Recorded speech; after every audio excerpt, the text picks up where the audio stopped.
Bienvenidos y bienvenidas a un nuevo programa de Sin Trincheras. Como siempre, tratamos de compartir con ustedes las historias, las identidades políticas de dirigentes que han tenido y tienen actualmente vigencia en nuestra vida política. La idea principal en ese caso es por qué uno elige de entrada una determinada orientación política, en qué momento de su vida, cómo nace eso, cómo se va configurando. Así que hoy lo vamos a tratar de hacer con la presencia de Gustavo López, que desde ya agradecemos tu presencia, Gustavo, y que te expongas a este encuentro. Ariel, el agradecido soy yo. Gracias. Gracias. Bueno, muy bien. Entonces, yo me voy a poner como ejemplo, si vos querés, de un dilema. Perfecto. Pese a que soy terapeuta, es un dilema no resuelto en mi vida. Yo vengo de un hogar peronista, ¿sí? Mi primera elección política es la Federación Juvenil Comunista. Entonces, muchas veces me pregunté, ¿por qué?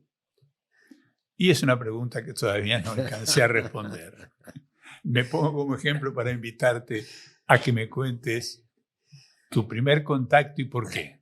A ver, yo vengo de un hogar con una madre gorila y un padre radical. Los dos eran no peronistas, mi madre era furibundamente no peronista, mi viejo era no peronista, pero simpatizaba con Balbín. Supongo que la furia antiperonista lo obligaba a moderarse a tu padre. Calculo que sí, sí, porque mi madre era muy antiperonista. Después, ¿Dónde naciste? Yo nací en el barrio de Saavedra, en una parte de Saavedra que la llaman Villa Serini, porque queda a una cuadra de donde hoy está el Parque Sarmiento. Sí. Nací en Valdenegro y Pico, a una cuadra de Balbín y General Paz. Era un barrio muy peronista, un barrio obrero que se fue construyendo en los 30, en los 40. Mi familia se mudó allí en la década del 40 y vivimos hasta el 74. Así que yo pasé mi infancia, buena parte de mi adolescencia, y mis padres pasaron buena parte de su vida en ese barrio, que el recuerdo que tengo desde chico era que había dos familias no peronistas, el doctor Quintana, que era el médico que vivía enfrente, y mi familia. A ver, yo abracé la política como pasión en la escuela secundaria. Fui al Nacional Buenos Aires en una época muy politizada y muy convulsionada, del 70 al 74, y en el año 73, en mi primer movilización con identidad político-partidaria fue con el derrocamiento de Salvador Allende. Yo te diría que Salvador Allende fue mi primer ídolo, referente de juventud, porque yo apreciaba el sistema democrático como tal, como sistema político, pero a su vez la cuestión de la equidad, de la justicia social, de la oportunidad para todos, y Salvador Allende reunía esas condiciones. Y empecé a militar en un grupo pequeño que se llamaba la Juventud Radical Revolucionaria, la JRR. Y nos identificamos aquí con Alfonsín, un poco a la izquierda de Alfonsín. Estoy hablando del Alfonsín del año 72-73. Y bueno, con esta imagen de Salvador Allende, que estaba más a la izquierda que Alfonsín. Ahí comenzó mi militancia. En una época donde todos se hacían peronistas, o muchos se hacían peronistas. Claro. Calculo que mi ruptura con mis viejos me dio hasta ahí, me dio hasta serme una persona de izquierda democrática, pero bueno, no peronista, pero siempre me llevé muy bien con el peronismo. Nunca fui antiperonista, jamás en mi vida, y de hecho ya de grande, bueno, en alianza con el peronismo participé. Pero en aquel momento, si vos tuvieras que decir, tu inclinación era, digamos, hacia un radicalismo más progresista en simpatía con el peronismo, pero desde Exacto. el radicalismo. Sí, desde el radicalismo de izquierda. Claro. Esa era mi simpatía en el 73. crecí en un colegio donde la Federación Juvenil Comunista era muy fuerte, donde había otros grupos de izquierda fuertes, como el Frente de Lucha Secundario, y en el 71-72 apareció la UES, y después, bueno, en distintas versiones de la UES, ¿no? Pero bueno, ahí con un grupito muy chiquito armamos la JRR. ¿Y era un tema de conflicto en tu vida familiar, tu orientación? No. Tenía un abuelo, tenía dos abuelos gallegos, pero uno era radical y me decía, tú no eres radical, tú eres comunista. Claro, él era bastante más conservador. Bastante más conservador, un poco más cerca de Alvear que de Irigoyen. Sí. Era más conservador. Pero sí, yo ¿Ese siempre... era el abuelo materno? Paterno. El materno se había afiliado a la democracia progresista. Los dos abuelos, mis viejos no participaban prácticamente en política más allá de sus inclinaciones, ir a votar a favor de uno o en contra de otro, pero mis abuelos habían participado activamente, uno afiliándose al radicalismo o por lo menos simpatizando con el radicalismo, porque no sé si se podían afiliar, si bien estaban nacionalizados argentinos, y el otro con la democracia progresista. ¿Y vos fuiste el primer doctor de la familia? ¿O? Sí.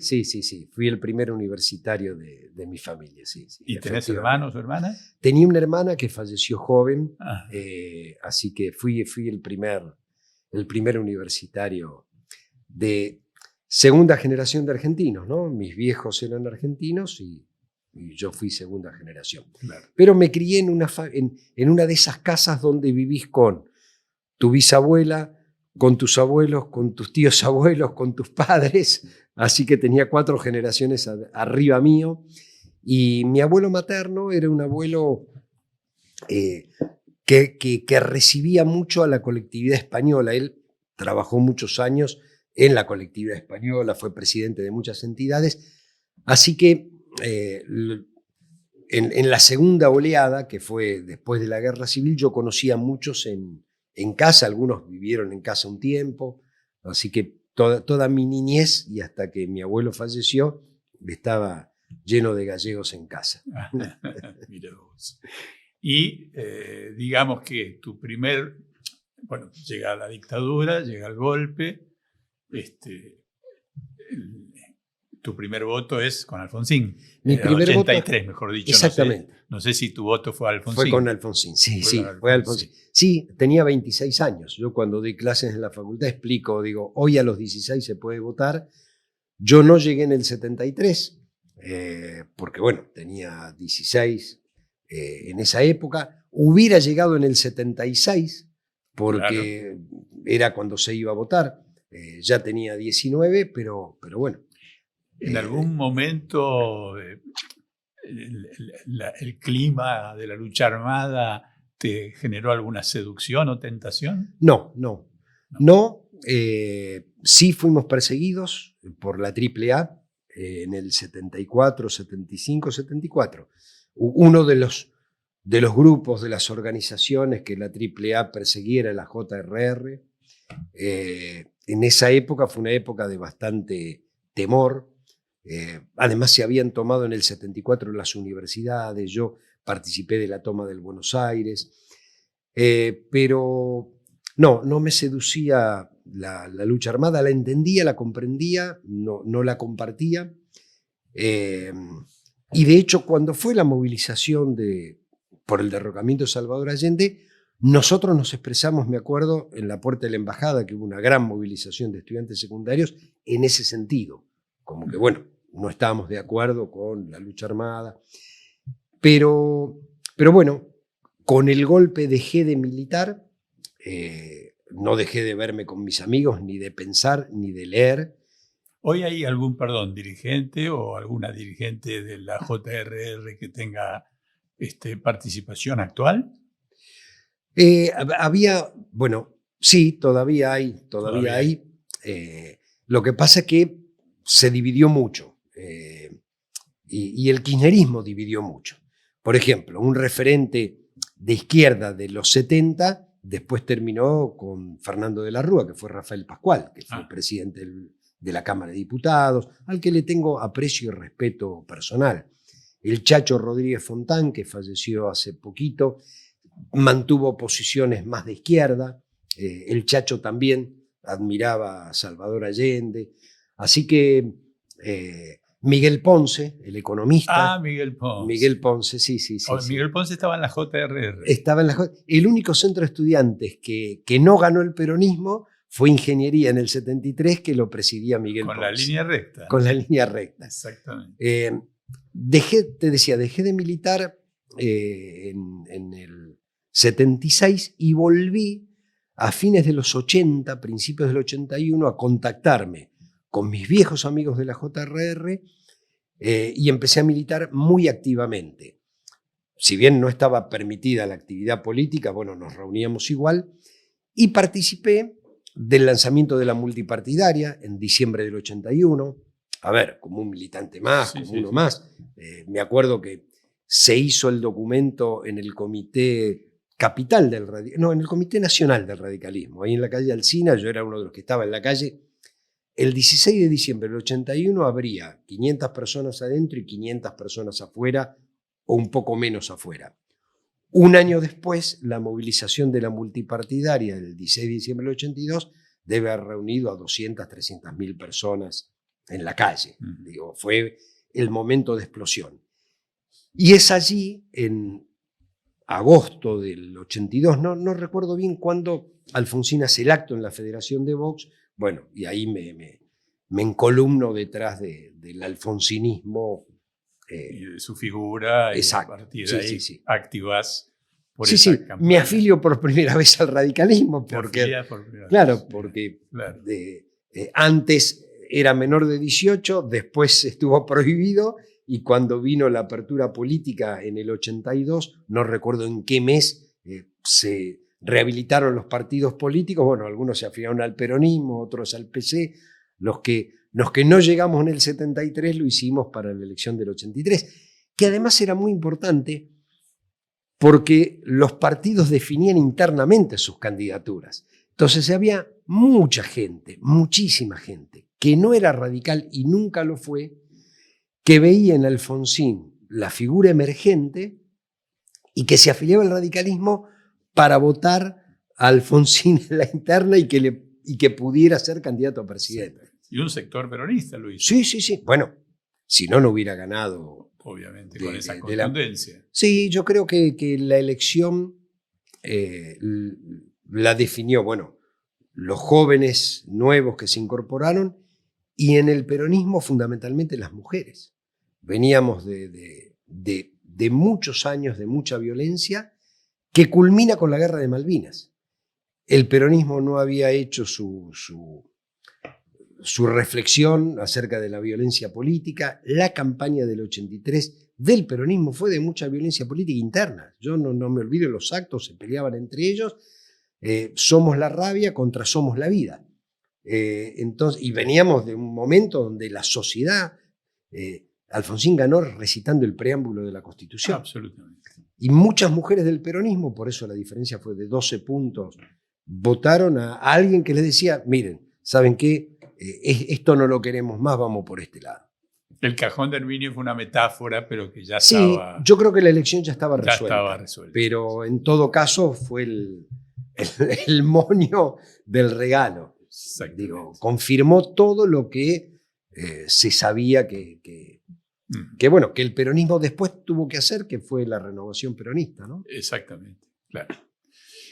Bueno, vivís el alfonsinismo con todas sus idas, sus caídas, sí. Y continuás en la etapa menemista, digamos, ¿de qué manera? Me voy alejando del radicalismo, dejé de militar activamente. Yo calculo que en el 92, 93, me acerco mucho ideológicamente, personalmente y afectivamente al Frepaso o al Frente Grande. Yo en ese momento hacía mucho periodismo y me hice muy amigo de Chacho Álvarez, de Graciela Fernández Meijide. ¿Participaste en el Molino? Perdón. Sí. Participaste. Sí. A ver, yo no era un dirigente, era un militante más, entonces... Pero estabas sí, acompañando esa acompañando experiencia. esa experiencia y deseando que se concretara, que recién se concretó en el 97, pero bueno, en el 95 voté Bordón Álvarez. No me había desafiliado al radicalismo. Recién lo hago cuando creamos... Estabas afiliado. Me quedé afiliado, sí. Pero... Perdón, ¿y la interna Storani, Terraño, Masachesi, ¿te acordás a quién votaste? En la sí, interna es radical. la única que participé, porque del 93 en adelante yo no voté Terraño Storani. ¿Votaste? Voté Terraño Storani, se perdió esa interna, voté Bordón Álvarez. Sí, voté Bordón Álvarez en el 95 y después voté la Alianza en el 99. Claro, claro. Era la esperanza. A ver, yo era antimenemista por las cuestiones institucionales y por las cuestiones económicas. Allí se da un proceso que años después uno lo pudo vislumbrar.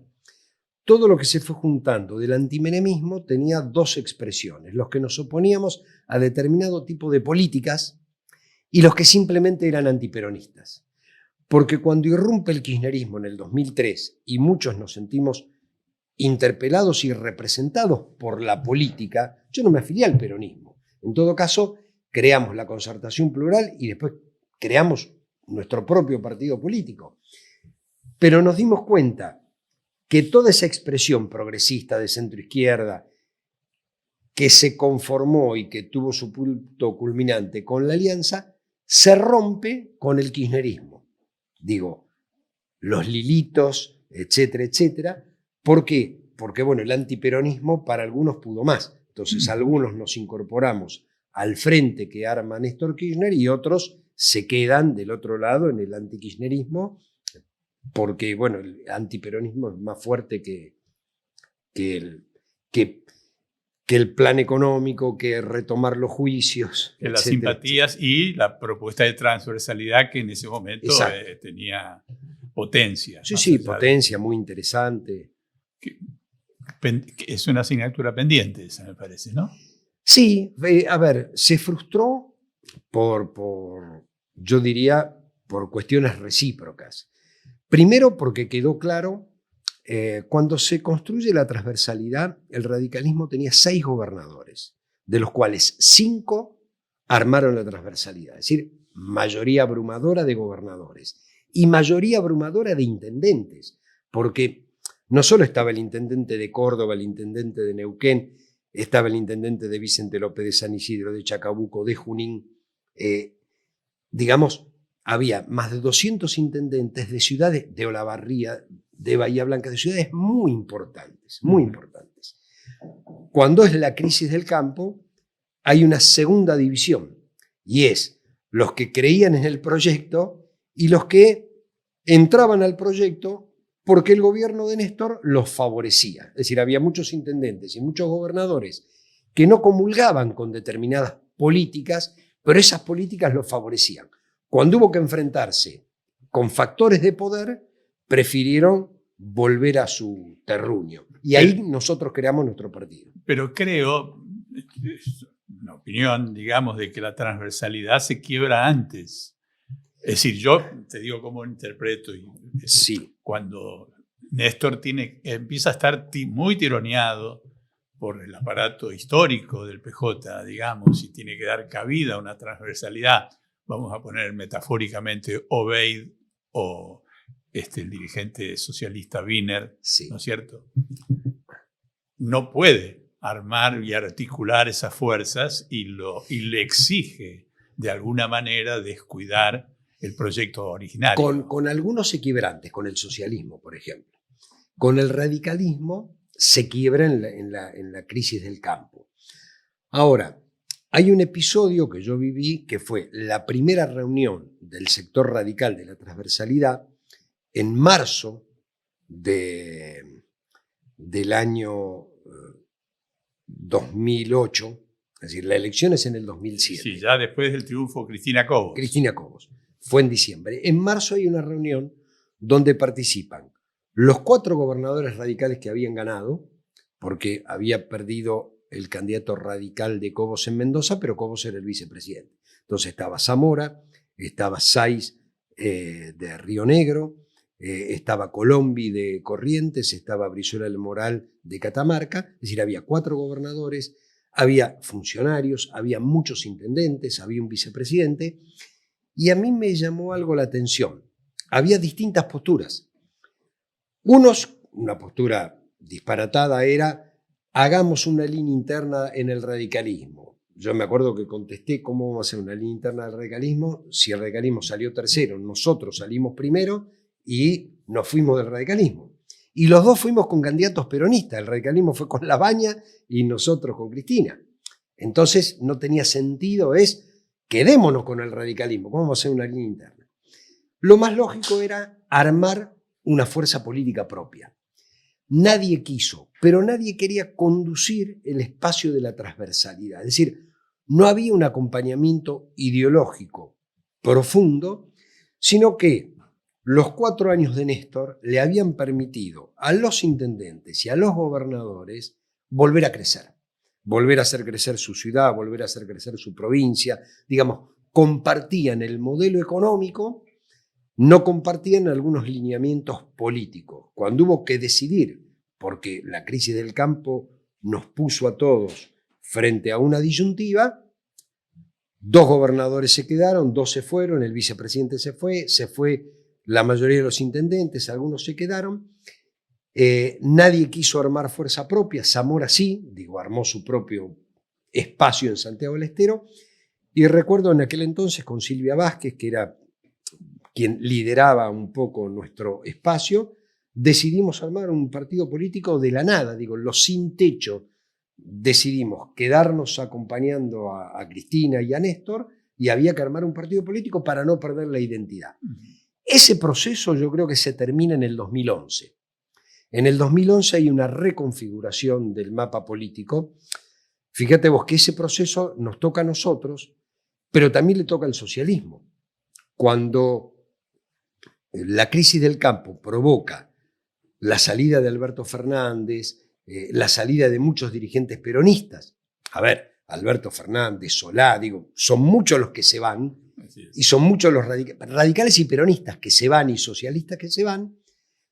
Para continuar con lo que quedaba de la transversalidad, Oscar González, del socialismo, jura en la Casa Rosada, en el Salón Blanco, como secretario de Relaciones Parlamentarias, y yo, radical, juro como subsecretario general de la presidencia, para mantener, aunque sea algo, lo poco de la transversalidad. Y a partir de allí empezamos a construir.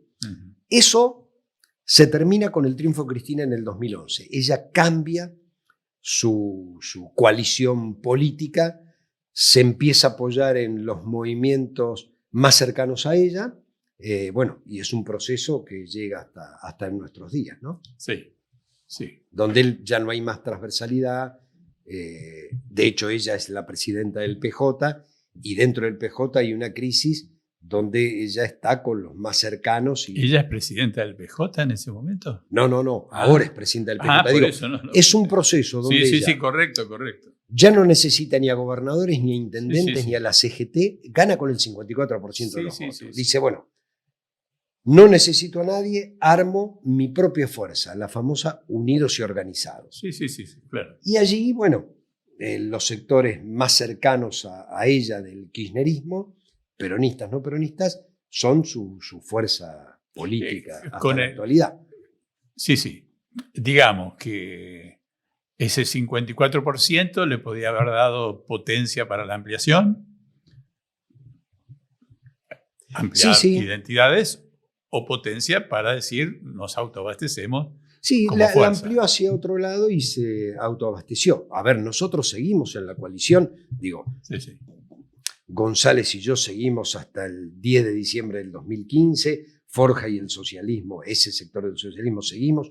Luego hicimos Unidad Ciudadana, hasta el 2017, yo fui candidato en el 2017, acompañamos la decisión del 2019, hasta diciembre del 2023, con todos estos cambios de estrategias y cambios de alianzas internas, nosotros nos mantuvimos con un peso mucho menor al del 2008, cuando éramos imprescindibles, y luego ya no.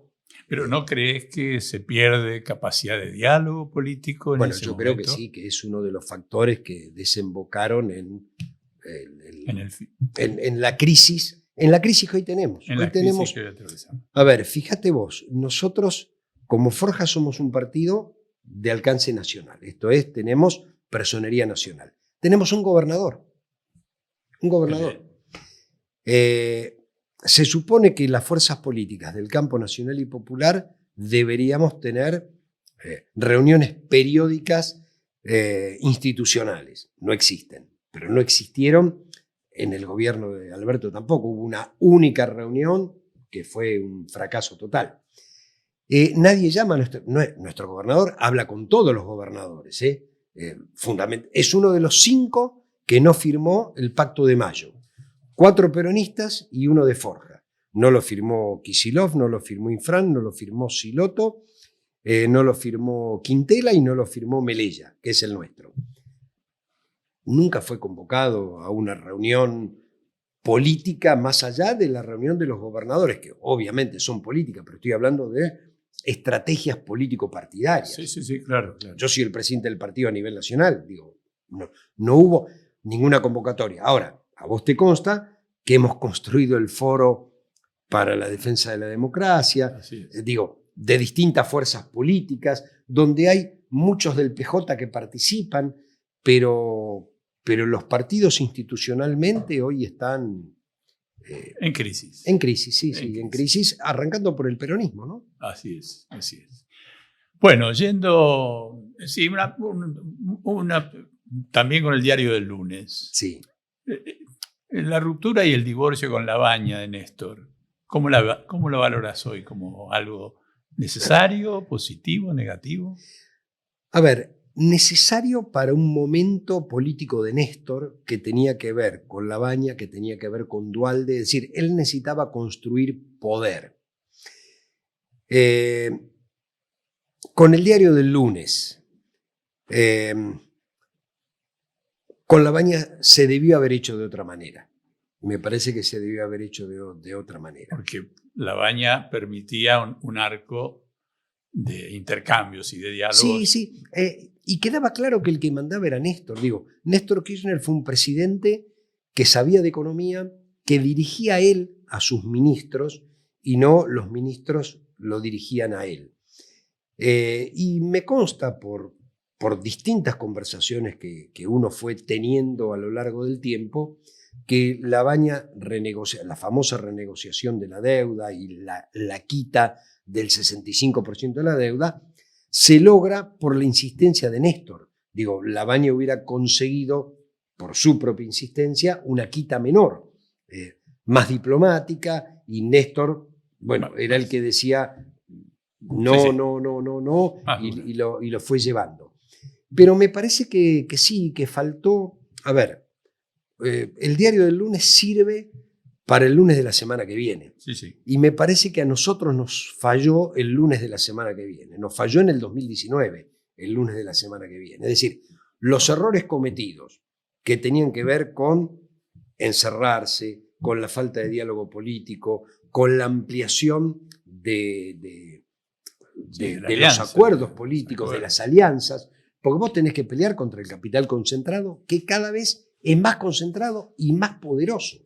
Entonces necesitas cada vez tener una alianza de gobierno o una alianza política más fuerte, que también cada vez se hace más difícil porque los factores de poder presionan a los partidos políticos o a los sectores de la política para que no acuerden. Entonces, si vos no mimás, no le das un besito, no tenés un diálogo, no haces una propuesta de un trabajo en conjunto, del otro lado se ofenden. Pero además, cada vez están más presionados para que no arregles con este lado y cada vez te amenazan con más cosas, porque los grandes grupos económicos eran los grandes grupos de medios que te amenazaban con sacarte en la tapa del diario. Digo, esto es así, no es un juego de niños y ocurrió. Digo, antes de la aparición de que te hacen lo mismo a través de las redes. Sí, sí. Entonces, bueno, la presión del otro lado y tu falta de cintura, tuviste un periodo de 10 años donde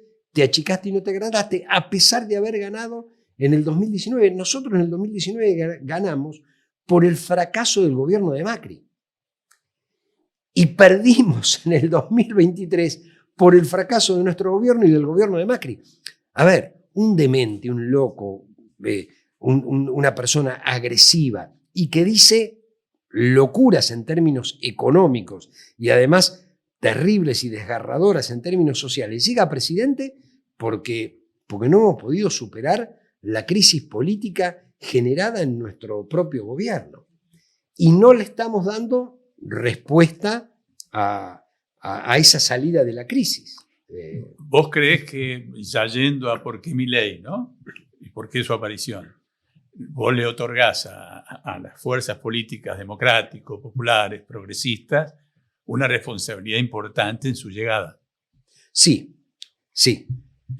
Fundamentalmente, por supuesto, la de mayor poder y mayor capacidad es la de mayor responsabilidad, que es el peronismo en su conjunto. Así, digo, el kirchnerismo, por así decirlo. Sí, bueno, Alberto, Cristina, Massa tomaban las decisiones. Esa imposibilidad de tomar decisiones nos ha afectado, por supuesto. A eso vos agregale que ya llevándonos bien, el gobierno era muy difícil, porque Macri dejó una deuda tremenda que había condicionado al gobierno de Alberto y trascartó la pandemia. La pandemia, que fue, digamos, un problema médico, epidemiológico, psicológico y social muy tremendo, también se había convertido en una oportunidad. Porque en un planeta explotado vos tenías la oportunidad de sentarte con tus acreedores y decir, señores, ¿saben qué? De acá a 10 años esto es imposible. Digamos, se perdió la oportunidad de renegociar mucho mejor uno de los principales problemas que teníamos, si no el principal, que era la deuda externa. Salimos de la pandemia, también nos toca la sequía más grande, no sé, de los últimos 80, 100, 200 años. Es decir, hubo muchas dificultades. Ahora, no pudiste poner un miembro de la Corte teniendo 42 senadores con una mayoría de 48 y no pudiste poner el procurador general. Esas cosas no dependían ni de la pandemia, ni de la deuda externa, ni de la sequía. Dependieron de... Ni pudiste construir unidad política hacia el interior. Bueno, es lo que, digamos, ¿no? Lo que sucedió. Simplemente era... A ver, ni siquiera necesitabas unidad política, necesitabas un acuerdo. Mira, no se ponen de acuerdo el presidente y la vicepresidenta, mira, uno es tuyo, otro es mío, pero no dejamos el campo abierto a que ahora Milei, a las dos personas que propuso, una de ellas, García Mansilla, es un fascista, una persona de la edad media en su pensamiento jurídico. Era una persona de la edad media. Entonces, la verdad que perdimos esa capacidad por la falta de diálogo interno. Entonces, bueno, yo no me olvido, todavía Massa no era candidato, todavía no se sabía quién iba a ser nuestro candidato y en un seminario de comunicación, Ani Iparraguirre comenta que veía un escenario de 3/3 y decía, el PRO, Cambiemos, siempre le habló al establishment. El peronismo, que siempre le habló a la gente, hoy le está hablando a las corporaciones. El único que le habla a la gente es Milei. Y no importa que le diga, ella nos decía a nosotros, no es importante el mensaje, porque la gente necesita que alguien les hable. Aunque a nosotros nos parezca que el mensaje es un delirio, la gente se siente identificada porque le habla a ellos y los otros no. Sí, 4 meses después sale primero en las PASO. Claro, pero le pongo los matices porque hay un 45% que escuchó, o mejor dicho, no acordó, no acompañó ese discurso. ¿sí? Correcto. Hay un 45%, que es casi la mitad de la población, que no quedó seducida por esa propuesta. No, por supuesto. En relación a Milei, te consulto, ¿vos creés que Milei es una expresión de cierto grado de derechización de la sociedad argentina? No, yo creo que primero que nada es una expresión de la bronca de la sociedad argentina, porque del 2015 al 2023 el salario perdió 25 puntos. Aclaro, 20 con Macri y 4 o 5 con Alberto. Y no le pudimos resolver los problemas fundamentales. Entonces, en ese esquema, en acumulación de bronca, con los medios y las redes fogoneándote todo el día, yo creo que primero que nada es la expresión de la rabia, del antisistema. Segundo, hay un corrimiento ideológico hacia la derecha, sobre todo en contra del Estado, porque tampoco supimos dar respuesta en estos años a cuestiones básicas del Estado. Salud y educación están muy deteriorados. Alguien me podrá decir, no, mirá, todo lo que hicimos. Yo creo que la educación, yo soy docente universitario en 2 universidades y en una tercera soy profesor honorario. Creo que lo mejor que funciona de todo el sistema educativo, de los 4 niveles, del jardín, del primario, del secundario y el universitario es el que mejor estructurado está. Y creo que el peor es el secundario. Bueno, hemos gobernado muchos años como para pensar una reforma mejor del sistema.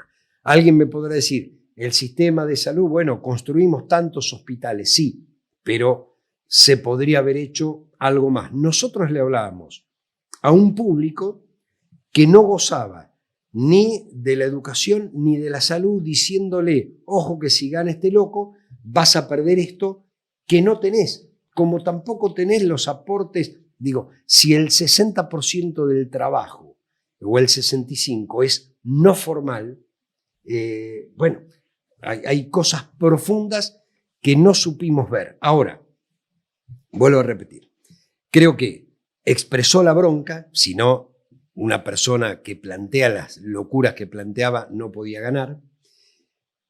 El cansancio sobre la política tradicional, por eso hay que ofrecer cosas nuevas, porque hacia atrás no te vota nadie. Lo hablamos en esta gira que tuvimos en estos días en el interior de la provincia de Buenos Aires con el rector de la Universidad del Noroeste de la provincia de Buenos Aires. Decía, nosotros hicimos encuestas entre los alumnos, anónimas, por supuesto, más de un tercio votó a Milei, pero porque votó hacia adelante.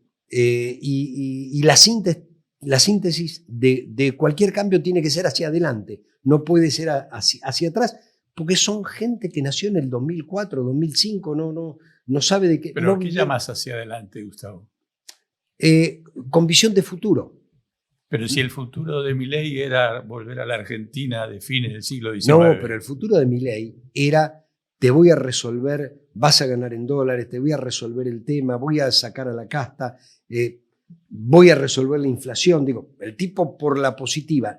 Nosotros le advertíamos que nada de eso iba a suceder por las políticas que iba a aplicar, pero él te prometía todo eso. Bueno, hay que tener una visión de futuro. ¿Qué le vamos a prometer a la gente y cómo lo vamos a hacer para, tiene que ser visión de futuro? No le podés decir, votá las 10 verdades peronistas. La gente no sabe de qué le estás hablando. Una anécdota. Ayer en todas las canchas se tocó el himno. Hoy a la mañana, tomando examen en la facultad, un amigo, el otro docente, los dos tomamos examen juntos, me cuenta una anécdota. La anécdota era que la hinchada respetó el himno, pero lo que a mí más me pegó es el hijo de 22, 23. Cuando tocaron la marcha de San Lorenzo le preguntó qué estaban tocando. Entonces hay una generación que tiene una ruptura con lo que nosotros creemos que todo el mundo conoce. Sí, sí. Y está esa ruptura. Entonces, bueno, vos tenés que también ir a aquellos que prefieren pedalear la bicicleta y no tener una relación de dependencia porque no quieren cumplir un horario. nosotros sabemos que dentro de 30 años no se van a poder jubilar y no te van a dónde ir a vivir. Bueno, ¿cómo lo resolvemos el problema del alquiler de la vivienda? Esas cosas, cuando yo hablo de visión de futuro, es, bueno, ¿qué le proponemos para los próximos años? ¿Qué país? ¿Qué Argentina? Yo creo que eso hay que renovarlo claramente y, bueno, se nos da otra oportunidad para intentar hacerlo, Exacto. ¿no? Pero ligando cosas, del mismo modo que Cristina gana con el 54% y todos los medios hegemónicos en contra, Sí. Evidentemente esa elección lo que marca también son los límites que tienen los medios hegemónicos Totalmente. para torcer y moldear la sensibilidad. Totalmente. Ahora, cuando se vota el insulto a la política, cuando se vota el agravio a la política, cuando se criminaliza la política, cuando el excremento es lo que caracteriza la política, yo no puedo dejar de pensar que algún grado de sensibilidad de la sociedad se ha corrido a la derecha. ¿Por qué? Porque ese nivel de violencia no es solo una promesa de mejor futuro. Yo creo que son las dos cosas. Yo creo que es, por un lado, la bronca y por el otro lado, el corrimiento a la derecha, porque a mí me parece, quiero aclarar, porque después lo vamos a hablar, me parece tremendo y peligrosísimo lo que está haciendo Milei, y por eso una de las cosas que nosotros estamos haciendo en la campaña para diputado nacional es la defensa de la democracia, ponerle un freno a Milei, que es el más autoritario de los presidentes, el menos democrático, el menos republicano y el único que reivindica la dictadura militar. Es gravísimo lo de Milei. Ahora, yo trato de entender por qué con todo eso la sociedad igual lo votó. Yo creo que hay dos fenómenos: cansancio de todo esto y hay un corrimiento hacia la derecha. Claro que lo hay. No creo que sea definitivo, pero lo hay porque en algunas personas, muchas, ha penetrado este discurso antipolítica y antiestado y antiderechos. Esta cosa de a vos no te va mejor porque a este le pagan un plan. No, mirá, este está en la calle, ¿qué hacemos para resolverle este problema? Y me parece que bueno, estamos pagando consecuencias de no haberle resuelto problemas cotidianos. El laburante que laburaba 8 horas por día y apenas le alcanzaba, creía que el que no laburaba y le dabas un plan era un privilegiado porque ganaban parecido, pero este tenía que laburar 8 horas. Eso no lo pudimos resolver. Sí. No lo pudimos resolver. Entonces mucha gente nos votó en contra, aunque se podía jubilar por Cristina.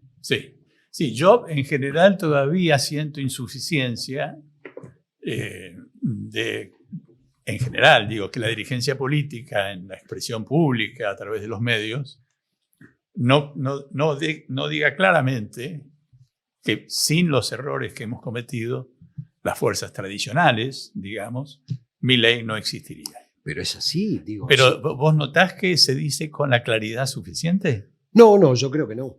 Porque hay sectores que no se quieren hacer cargo. Te tenés que hacer cargo. Hay que hacerse cargo. A ver, yo creo que, ¿por qué uno se acercó a Néstor Kirchner y después a Cristina? Porque proponían un modelo de país. Ese modelo de país estaba basado en el trabajo como eje disciplinador de la sociedad en el buen sentido de la palabra. Es decir, el trabajo te ayuda como eje ordenador, más que disciplina, como eje ordenador de la vida de una sociedad. Entonces se crearon 3 millones de puestos de trabajo, se pudieron jubilar 3 millones de personas a las que habían estafado porque no le habían hecho los aportes y porque el propio Estado menemista los había estafado. Entonces se recuperó el salario, se recuperó el empleo, se recuperó la seguridad social, se recuperó la economía, el crecimiento económico a tasas chinas y se redistribuyó el ingreso. Entonces, eso hizo que se pudiera ganar 3 periodos seguidos. Ahora, tuviste un momento de estancamiento, porque tuviste un momento de estancamiento también mundial, ¿no? 2013-2015 fue un serruchito. Vos, salvo la crisis del 2008, vos del 2003 al 2011 creciste, salvo 2011, esa crisis internacional. Estancamiento después. Exacto. Después, los 4 años siguientes, 2011-2015, creciste 4 puntos, pero bajaste 2, subiste 2, bajaste 1, subiste 2, entonces creciste un poco. Obviamente, es incomparable con lo que vino después, pero ya en ese momento teníamos algunas dificultades, que para mí eran de gestión de la política, del armado político, que puede ser secundario si te va muy bien, pero cuando vos necesitas recrear tu sistema de alianzas, digo, agotaste tu capacidad de dólares, tenías la famosa sintonía fina no se aplicó. Y después, bueno, lo de Alberto fue insuficiente, algunos dirán frustrante, porque no pudimos avanzar en esas reformas que teníamos que hacer.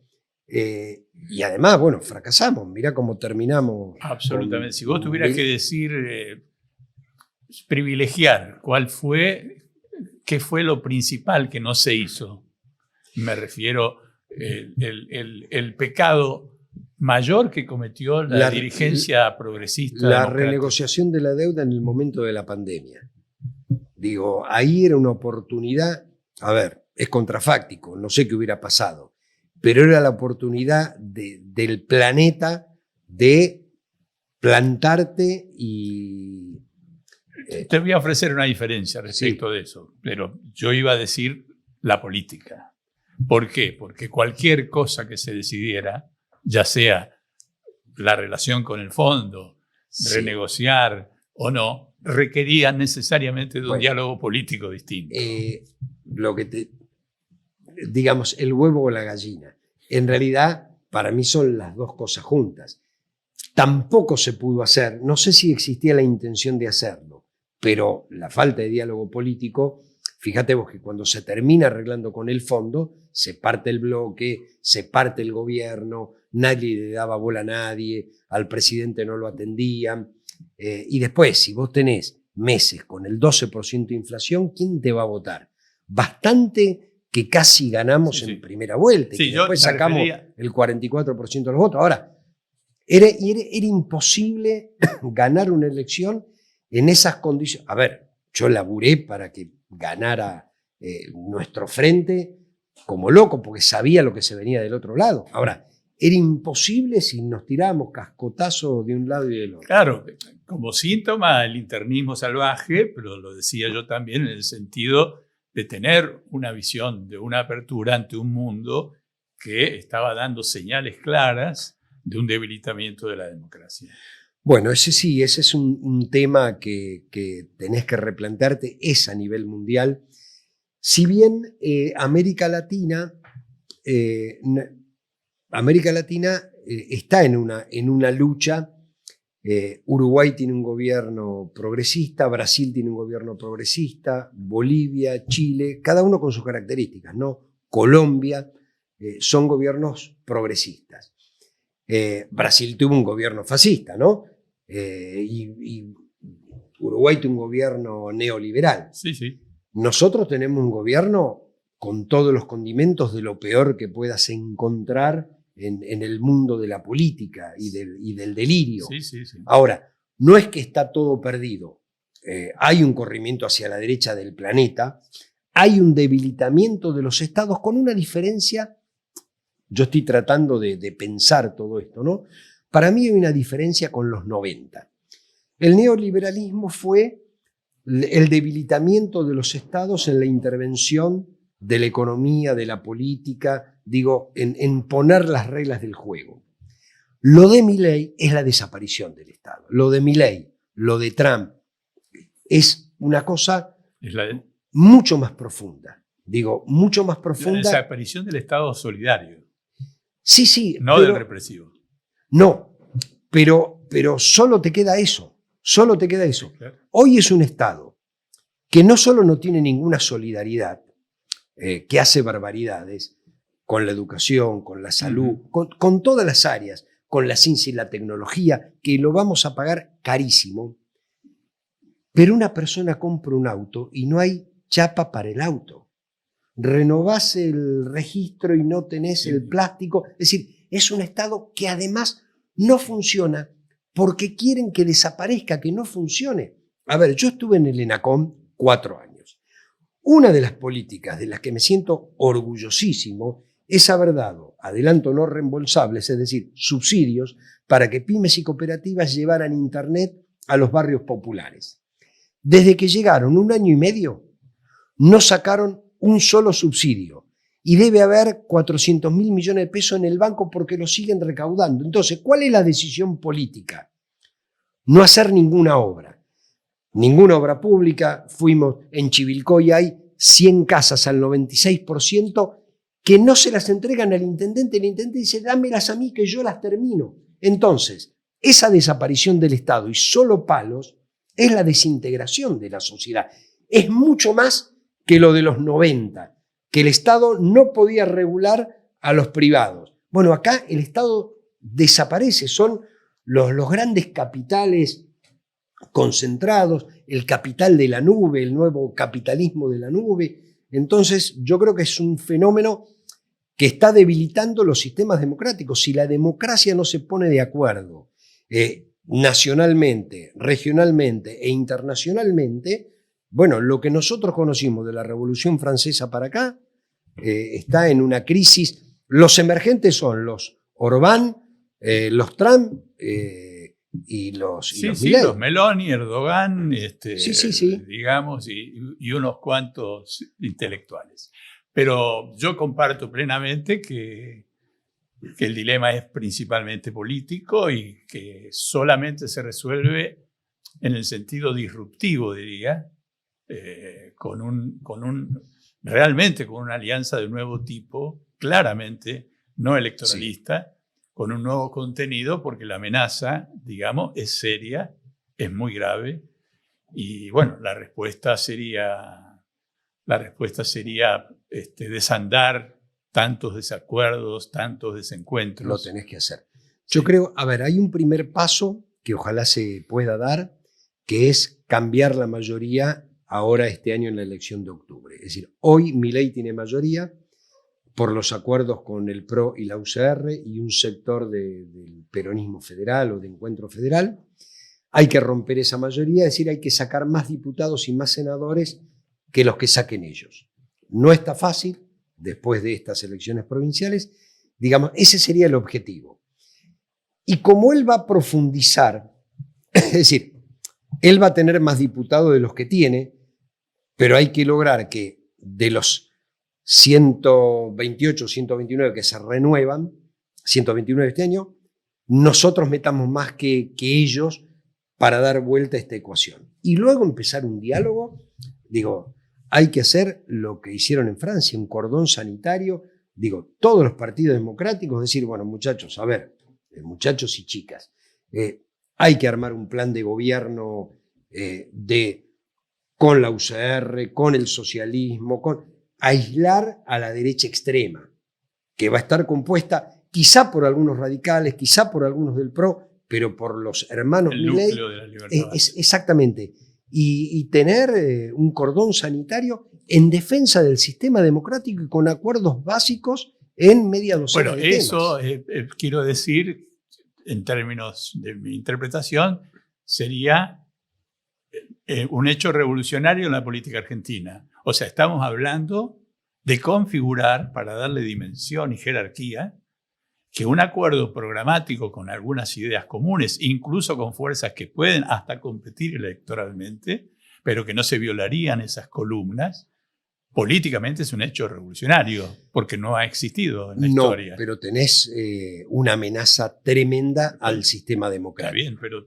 Digo, eso justificaría exactamente, yo quise ese gran acuerdo. Quise dimensionar la envergadura de lo que significa ese acuerdo y saber postergar algunos deseos. Totalmente. Saber subordinar algunos deseos en función de eso. Totalmente. Yendo a la última parte, este es un tema obviamente muy complejo y tal vez muy exigente, pero te la hago la pregunta, aunque sea para que empiece a circular. Hoy sos gobierno, Gustavo. Sos gobierno con la situación que existe hoy. Imaginando que no hubiera un cisne negro en las dimensiones del Estado, en las noticias, etc. hay que salir a tomar 5 o 7 primeras medidas de gobierno. Partimos de la base de que necesitas cambiar el acuerdo político para poder hacerlo. Yo lo que voy a plantear es desde mi punto de vista, Sí. que es difícil que se logre con todas las fuerzas políticas. La primera cuestión es la renegociación de la deuda. En los términos que está planteada la deuda con el fondo, digo, hay que sentarse y renegociar absolutamente la deuda. Hay que declarar la emergencia y volver a un impuesto a las grandes fortunas como emergencia, que puede ser por un año, que puede ser por 2, que puede ser por única vez, pero un impuesto a las grandes fortunas. Hay que voltear algunas cuestiones aprobadas por este gobierno. Por ejemplo, la eliminación del impuesto a los bienes personales que se condonaron 4 años por 1. Digo, le eliminó el impuesto a los bienes personales a las por lo menos volver a la etapa, al modelo anterior. Por lo menos volver al modelo anterior. Y también hay que cambiar el RIGI. ¿Por qué? Porque ahora se descubrió un yacimiento de oro, de plata y de cobre. Esa empresa que ya estaba en la Argentina hubiera pagado determinados impuestos que se los regalamos porque decidieron, no es que fueron nuevas inversiones, son las inversiones que estaban que ahora no pagan impuestos. Digo, para mí hay que revisar esas cuestiones impositivas y hay que avanzar sobre el Poder Judicial. Hay que hacerle juicio político y echar a estos 3 miembros de la Corte, hay que ampliar la Corte y hay que hacer una Corte más equilibrada que represente a los distintos sectores del pensamiento jurídico político de la Argentina.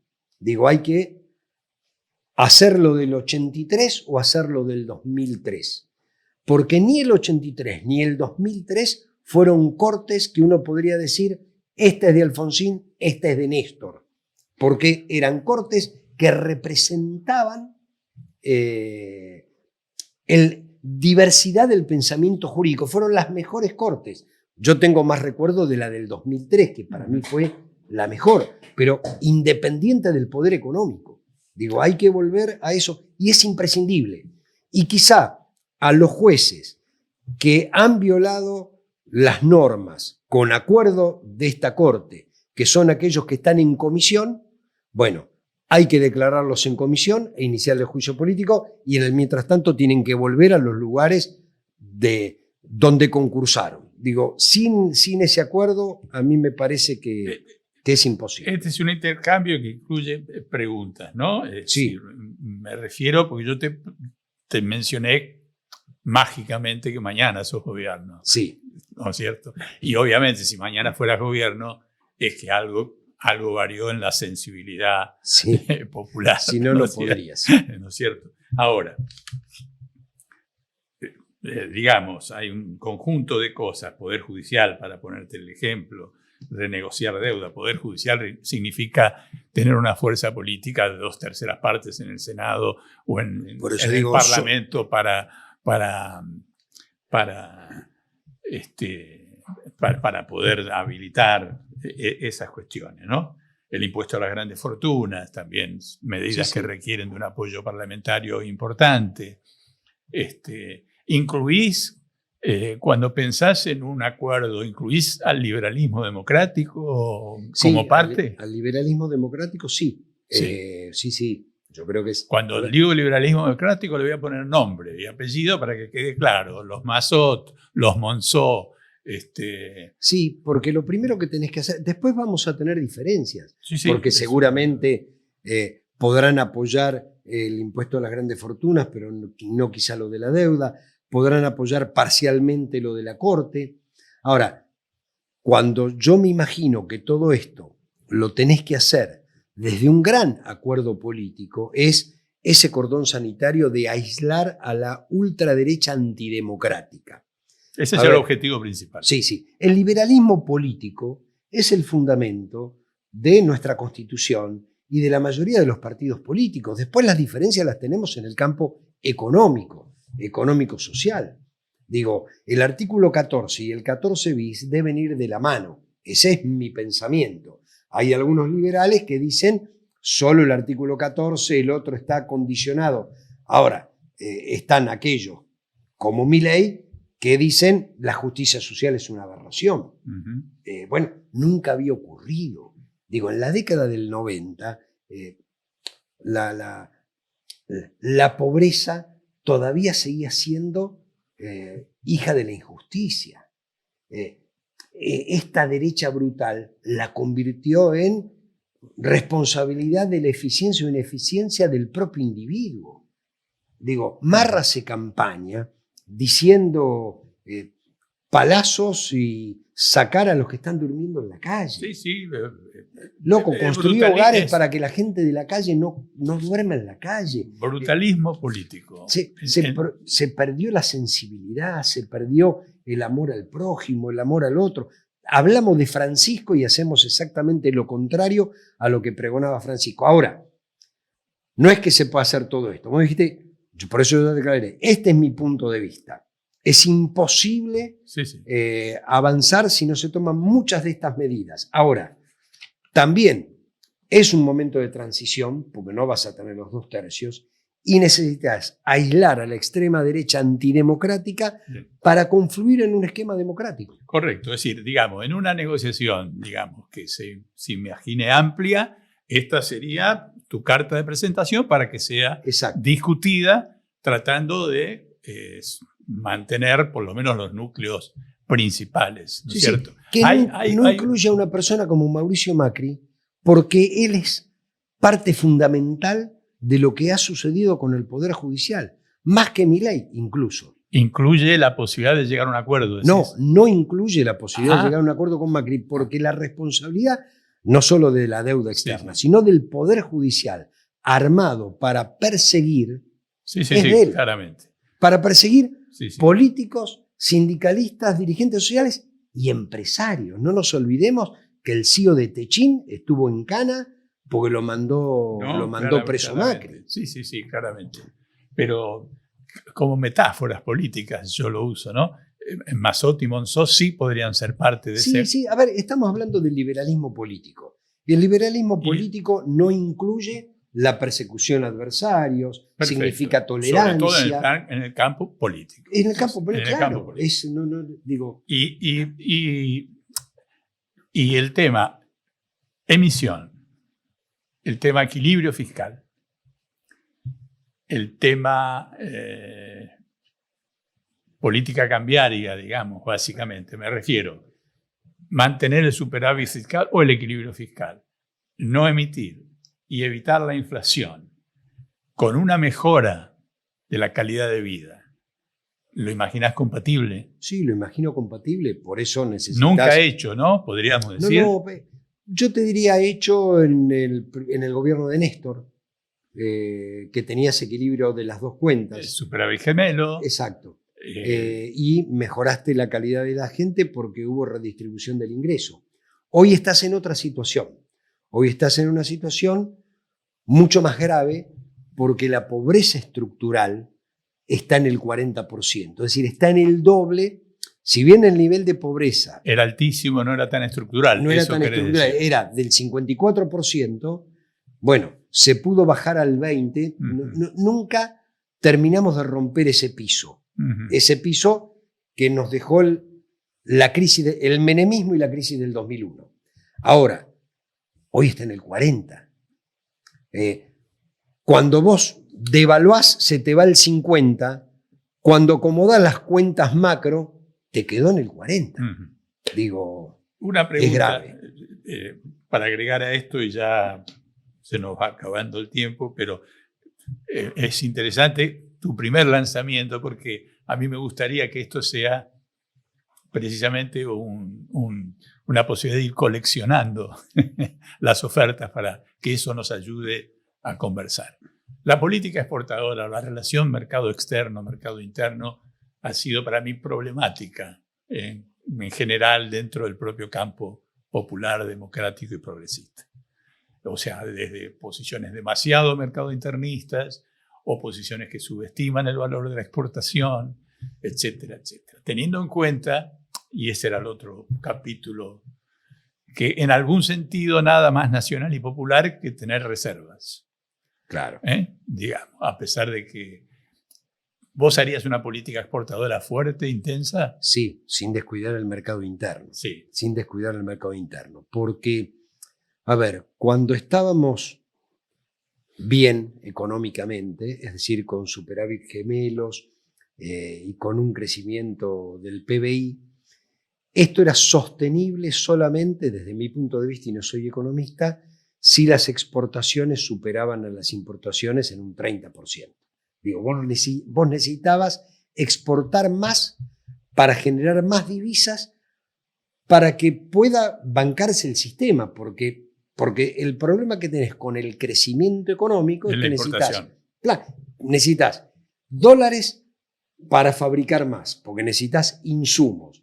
Y si no tenés los dólares, es un problema. Entonces, sin descuidar el mercado interno y sin un proteccionismo extremo, pero sin descuidar el mercado interno, vos necesitas agregarle valor a las exportaciones primarias. Por supuesto, las exportaciones primarias son commodities. Entonces, esto implica que si la soja está a $600, te deja 180 de retenciones, y si está a 180 la tonelada, sonaste, digo, se te cayó todo, el petróleo, etcétera, etcétera. Ahora, me parece que haciendo obras de infraestructura y generando, digamos, la industrialización de esos productos primarios y abriendo mercados, digo, lo que hizo este gobierno, salirse de los BRICS, con lo que había costado entrar a los BRICS, bueno, si vos no tenés una política internacional en materia económica con aquellos que te pueden favorecer y no con los que estás compitiendo con los mismos productos, si no te integrás para que se beneficie el país y por ende las industrias del país, bueno, sí, vas muerto. Entonces la integración con Brasil y con América Latina a través del Mercosur y con el mundo a través de los BRICS es fundamental. Pregunta aislada esta.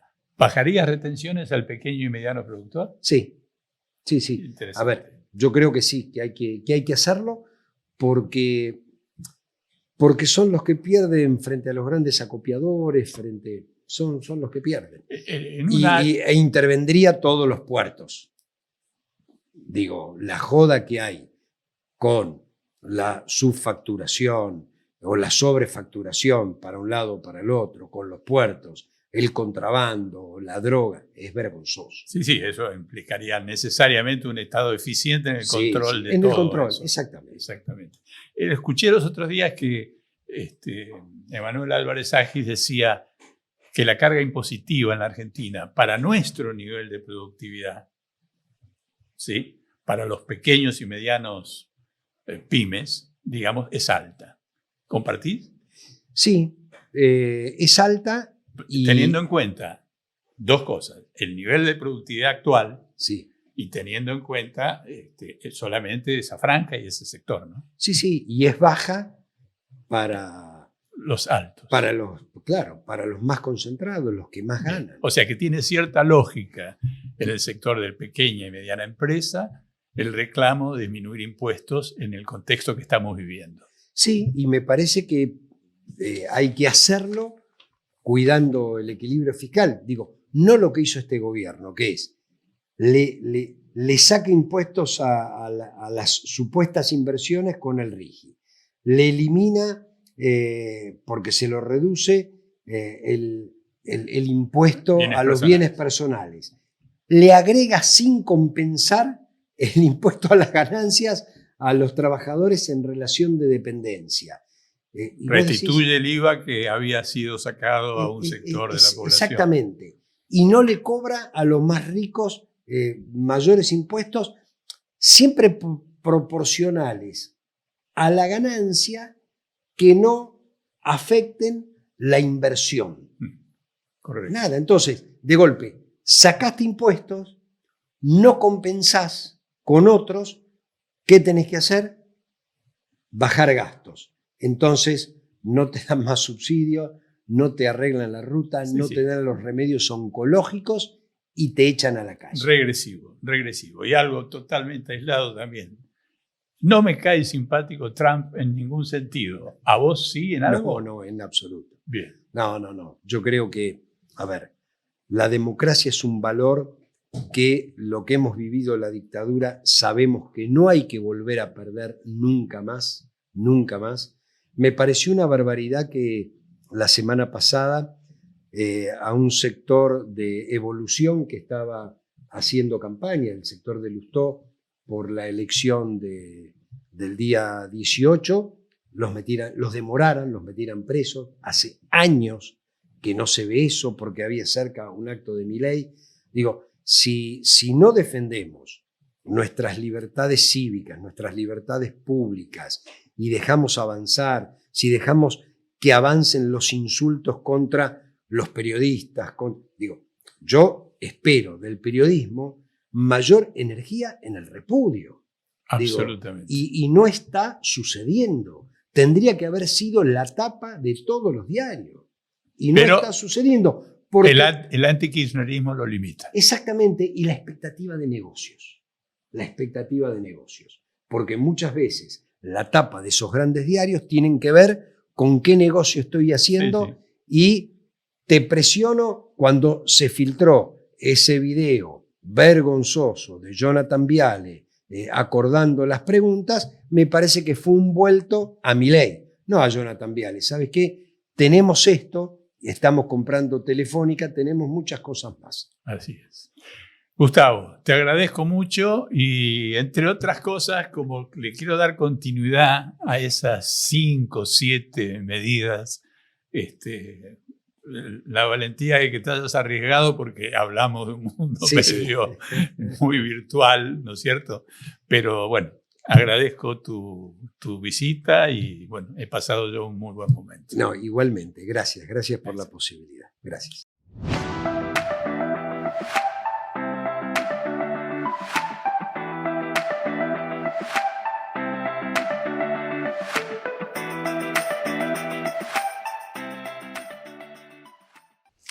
Hola Ariel. Bueno, aquí estamos, sin trinchera, pero en el campo de lucha, como siempre. Bueno, para contarles, la verdad que estamos muy contentos con la repercusión que estamos teniendo en la capacidad de incorporar, de abrir, de mostrar y de incluir a la comunidad con las actividades y la labor de nuestro puerto. Hoy en particular tuvimos la oportunidad de recibir a las alumnas y los alumnos de la Cátedra de Tierras y Desarrollo Territorial de la Facultad de Arquitectura y Urbanismo de la Universidad Nacional de La Plata. Eran tantos que tuvimos que dividirlos en 2 grupos. Unos estuvieron en la mañana, otros los atenderemos a la tarde. Y la verdad que fue una gran alegría ver el entusiasmo con que abrían los ojos al comprender la importancia de esta instalación, el Puerto de La Plata, como servicio para el desarrollo de la comunidad y el crecimiento de la provincia y de la nación toda. Fue muy grato. La verdad que uno nota cuando está dando una charla y ve las caras de interés, ve el silencio que se logra, ve las preguntas y lo que sigue después, y ve que, bueno, está dando resultado. Y es muy valioso para nosotros. Imagínate que a lo mejor tendremos hoy 160 futuros arquitectos y arquitectas que están conociendo de primera mano nuestro puerto, que tuvieron la información amplia de las capacidades importantes que significa tener un acceso náutico apropiado, instalaciones de infraestructura, pero también una proyección sobre la comunidad y sobre el territorio de la comunidad que tiene que desarrollarse en conjunto, que tienen que coordinarse los crecimientos para que uno no invalide al otro, que se genere un hábitat sano y bueno para todos, nutrido de las capacidades de trabajo y de desarrollo que otorga el puerto. Fue muy interesante, estamos muy contentos y queremos que esta línea se siga profundizando y seguiremos trabajando en esta cuestión. Hay una posibilidad hoy concreta, porque ya nuestro diamante en bruto, que es la terminal de contenedores del puerto de La Plata, empieza a moverse de otra manera. Vamos a empezar a tener una naviera internacional, la naviera One, que va a tener una recalada semanal en el puerto de La Plata a partir de esta semana. Y esto significa que ya empieza a encenderse la llama de esta herramienta de progreso.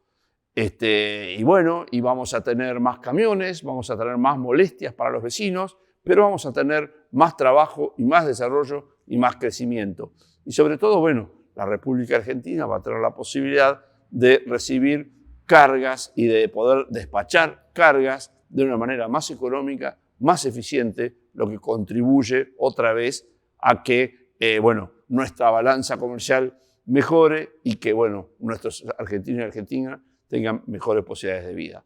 Así que, muy felices por esto, seguiremos en este rumbo y esperamos que, la actividad logística y portuaria se entienda como el servicio a la comunidad que debe ser y que con eso sea más fácil diseñar un futuro para todos y todas. Gracias.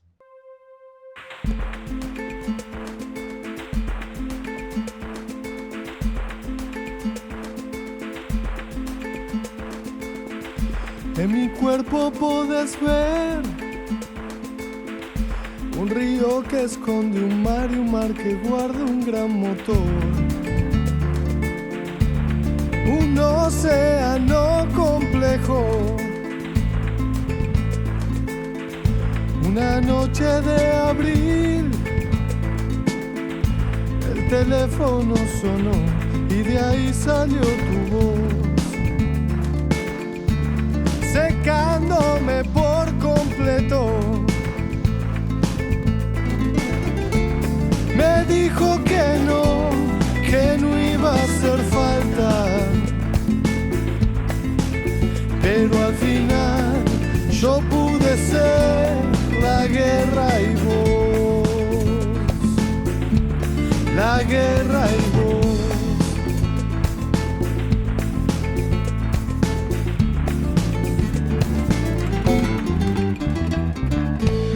Y la fuerza no está,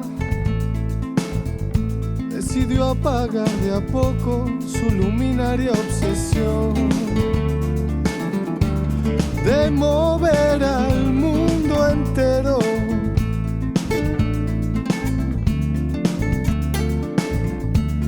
De colonizar tus besos. Me dijo que no, que ahorre mi tiempo, que me abra el pecho enfrente de un espejo.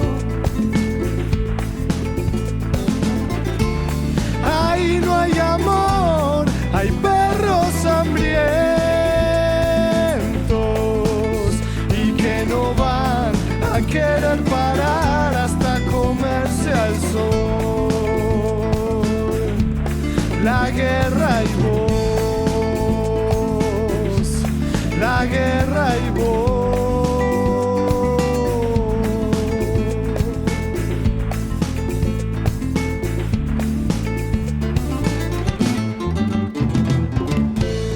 Ya no me puedo esconder